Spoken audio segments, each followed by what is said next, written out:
नमस्कार, आप देख रहे हैं पुलिस राउंड न्यूज। खबर है महाराष्ट्र के जलगांव जिले से। आपको बता दें कि जलगांव जिले के एरंडोल तालुका स्थित पद्मालय मंदिर जंगल परिसर में मिली अज्ञात महिला की हत्या के मामले में जलगांव पुलिस को बड़ी सफलता हाथ लगी है। एक ऐसा मामला जिसने शुरुआत में कई सवाल खड़े किए थे, लेकिन पुलिस की सतर्कता और तेज जांच के चलते अब इस मामले का खुलासा हो चुका है। 4 फरवरी 2026 को पद्मालय वन क्षेत्र में एक महिला का आंशिक रूप से जला हुआ 100 मिलने की वजह से पूरे परिसर में सनसनी फैल गई थी। उसकी पहचान छुपाने की कोशिश भी की गई थी, जिससे जांच और भी चुनौतीपूर्ण हो गई थी। जंगल और सुनसान इलाका होने के कारण शुरुआती दौर में पुलिस के सामने भी कई मुश्किलें भी थी, लेकिन स्थानीय अपराध शाखा और एरंडोल पुलिस की टीम ने लगातार जांच जारी रखी।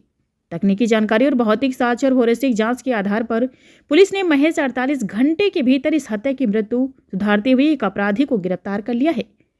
आरोपी और मृतका के बीच आपसी विवाद हुआ था, जिसके बाद यह घटना घटित। इसके बाद आरोपी ने सबक मिटाने के लिए 100 को जलाने का प्रयास किया। इस पूरे मामले में जिस तरह से पुलिस टीम ने तेजी और समन्वय के साथ काम किया है, वह काबिले तारीफ माना जा रहा है। कठिन परिस्थितियों के बावजूद कम समय में मामले का खुलासा करना जलगांव पुलिस के पेशेवर कार्यशैली को दर्शाता है। Police round news Jalgaon police की सराहनीय करता है। पुलिस राउंड न्यूज के मुख्य संपादक शेखर सोनवड़े, इनकी रिपोर्ट, जलगांव, महाराष्ट्र। पद्मालयच्या जंगलामध्ये एका महिलेचा अर्धवट झालेल्या अवस्थेत मृतदेह आढळला होता। नेमकं ही महिलेची ओळख पटली आहे का आणि नेमकं आरोपी अटक झाला आहे का? नेमकं प्रकरण काय होतं सर? 4 तारीख अंदाजे 12 वाजता एरंडोल पोलीस स्टेशनला एक इन्फॉर्मेशन मिळालं होतं। तिथं बकरी चारणारे काही मुलं गेलं होतं। मुलांना एक मृतदेह आढळून आला। मग त्या पद्धतीने इन्फॉर्मेशन मिळाल्यावर एरंडोलचे प्रभारी अधिकारी आणि सर्व सिनियर ऑफिसर तिथं गेलं। तिथं मृतदेह जर प्रत्यक्षात पाहिल्यावर त्याचं अर्ध अपेक्षा जास्त झालेलं होतं। फक्त पायस दिसत होते, बाकी सर्व बॉडी पार्ट्स झाले होते। त्या अवस्थेत मृतदेह भेटल्यानंतर आम्ही टेक्निकली जे काही एव्हिडन्स कलेक्ट करायचं होतं सर्व एव्हिडन्स कलेक्ट केलं आणि त्याच्यानंतर पोस्टमॉर्टम करण्यात आलेलं आहे। पोस्टमॉर्टममध्ये ही माहिती पडलं की ही 4 दिवस अगोदर त्यांचं मर्डर झाले होते आणि ही सर्व घटना घडल्या होत्या अशी माहिती प्राप्त झालं। मग माहिती प्राप्त झाल्याबरोबर आम्ही सर्व सखोल चौकशी करत होते। सखोल चौकशीमध्ये कुठे मिसिंग रिपोर्ट आहेत का, ही जाळण्यासारखं कुठलं पेट्रोल वगैरे कुठून घेतलं का, ही सर्व विषय आम्ही चौकशी करत असताना 4 दिवस अगोदर जिथं आजूबाजूचं जे बार होते ते सर्व आम्ही तपास करत होते की 4 दिवस अगोदरच्या फुटेजमध्ये कोणी पुरुष आणि महिला होते का। मग आमचं लकीली एका बारमध्ये एक महिला आणि एक पुरुष तिथं एक बारमध्ये बसले होते आणि त्याच्यानंतर तिथं अल्कोहोल घेतलं आणि परत जात असताना त्यांनी UPM पेमेंट केलं होतं। आम्ही प्रत्येक केस आम्ही चेक करत असताना ही एक समोर आला की जे कोणी तिथं बसले होते त्या माणसांना आम्ही समोर बोलून घेतलं होतं। बोलून घेतल्यानंतर त्यांना जे महिला सोबत दिसत आहेत CCTVमध्ये त्या महिला कुठे म्हणून विचारपूस केलं। त्यांनी अप्रोप्रिएट उत्तर दिलेलं नाही आहे, म्हणून अधिक तपासामध्ये त्यांनी कन्फेस केलं की ही जे काही मर्डर ही सर्व काम त्यांनीच केलं म्हणून कन्फेस केलेलं आहे। ज्या आरोपींचं नाव आहे स्वप्नील अशोक पाटील, हा राहणारे पाहूर जलगावचा आहे, वय 21 वर्ष आहे।